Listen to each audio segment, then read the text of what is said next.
I am holding a brass button right now, and I want to tell you why it is the only thing left of a man I was never allowed to say goodbye to. Because in the autumn of 1961,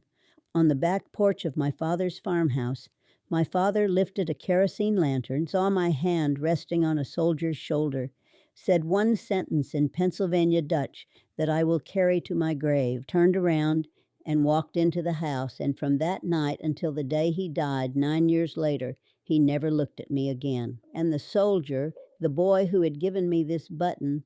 I never saw him either, not once, not ever. I am finally going to tell you both halves of that story, the one about the soldier and the one about my father, because for a long time I believed they were the same story. And I was wrong. I grew up in an old order settlement in Lancaster County, so strict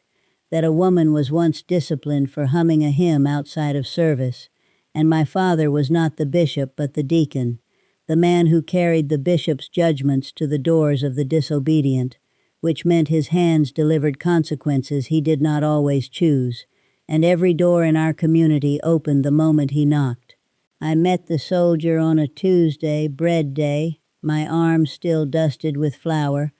walking the creek path behind the orchard the way I had every week since I was 14. He was sitting on the bank with one boot off and his ankle swollen, 21 years old, a private from outside Columbus, Ohio,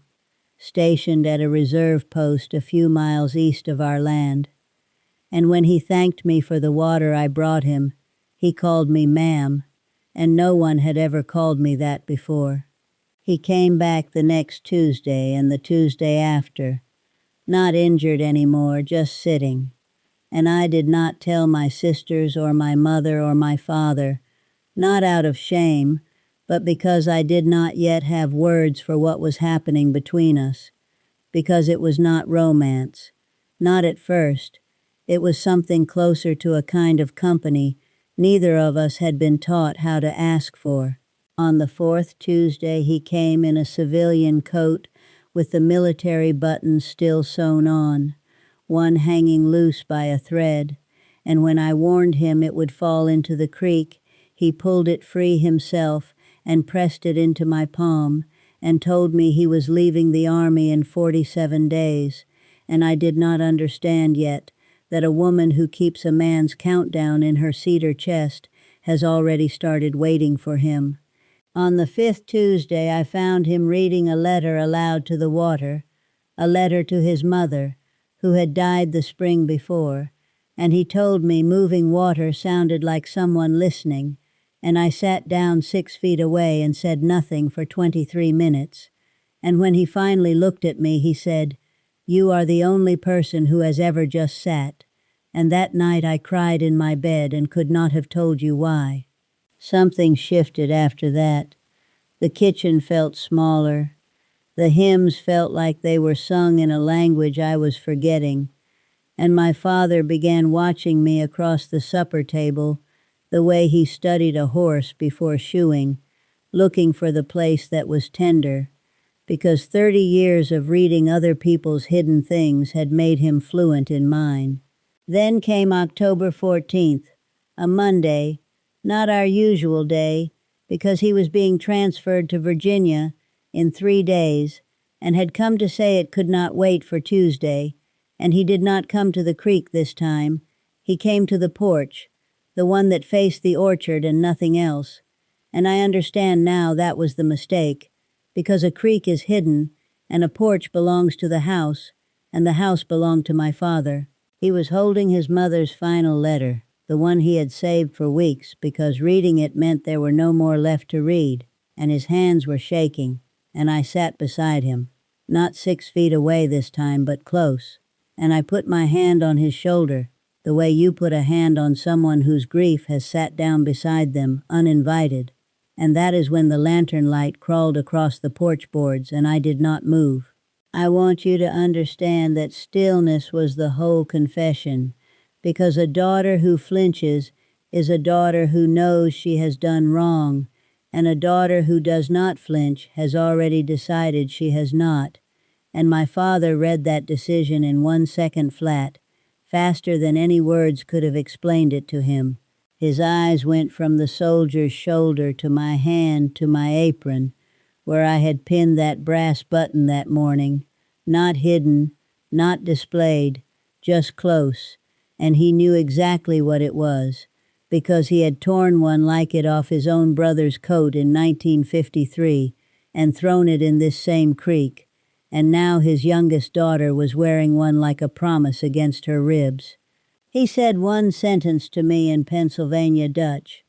4 words in English if you must translate it, you have already gone, and then he turned and walked into the kitchen and closed the door behind him with the slow, careful finality of a man closing a coffin lid, and the latch clicked, and the soldier beside me asked what had happened, and I opened my mouth and nothing came out, because I did not have the words yet, not for him, not for my father, not for myself. The soldier left for Virginia 3 days later. He wrote to me, I learned much later, 3 separate times, and I received none of those letters, whether they were stopped at the door or simply lost to the road I will never know. And within a season his face had already started to soften at the edges, the way a name does when no one says it out loud anymore. And by 1987 I could no longer recall the shape of his jaw, and I let him go the way you let go of a fence post when your hand finally tires of gripping it. But my father lived 9 more years in that same house, ate at that same table, passed me the salt without looking at my hand, handed me the hymnal on Sunday without meeting my eyes. 9 years, not one word, not once, while I married a steady Amish man, chosen for me the way you choose a strong beam for a sagging roof, while I bore 4 children and kept his house and sang every hymn correctly, and every single morning I walked past him in that kitchen, and he looked through me the way light passes through a window, touching nothing, warming nothing, only passing on its way somewhere else. So when this title says I never saw him again, I want you to understand it is not the soldier I mean. Not really. It is my father, because a man can stand 3 feet from you at the stove for 9 years and still be a man you have lost completely, and that is its own kind of grief,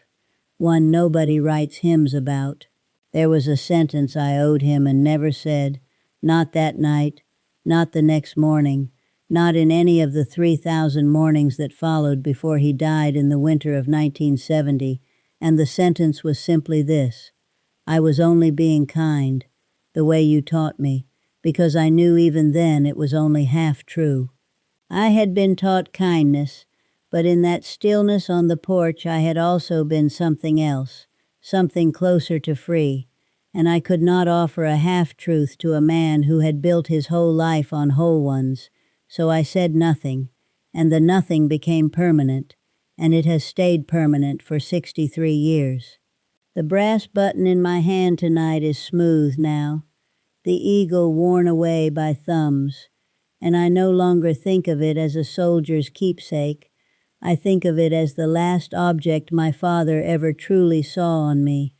the last time he looked at his daughter and recognized her completely before the lantern light revealed what he could not unsee. I am 82 years old tonight, sitting in the small doty house beside the farmhouse where I raised my children, wearing a faded blue cotton dress with a white apron pinned the old way, the same plain blue I have worn most evenings of my life, because some habits outlast the reasons we started them, and if you have ever stood still when you should have spoken, and watched a door close so quietly it took you decades to understand it had locked, then you already know why I am telling you this, and why after 63 years I am finally letting the sentence out into the open air, instead of keeping it folded in a cedar chest where no one but me could ever find it.